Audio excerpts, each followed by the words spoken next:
এটি হচ্ছে আমাদের বাড়িতে 1060 স্কোয়ার ফিটের যে বাড়িটি আমি নির্মাণ করতেছি সেটার আজকে বেজ ঢালাই হইতেছে।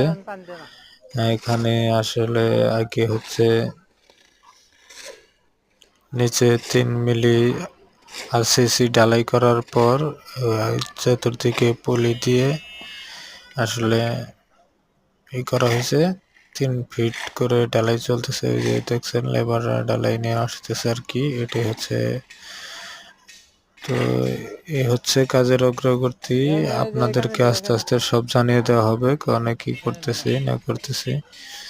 তো আজকে সর্বপ্রথম কাজ শুরু করলো, তো আসতে লেবার একটু লেট করছিল, যার কারণে কাজটা করতে করতে একটু লেট হয়েছে।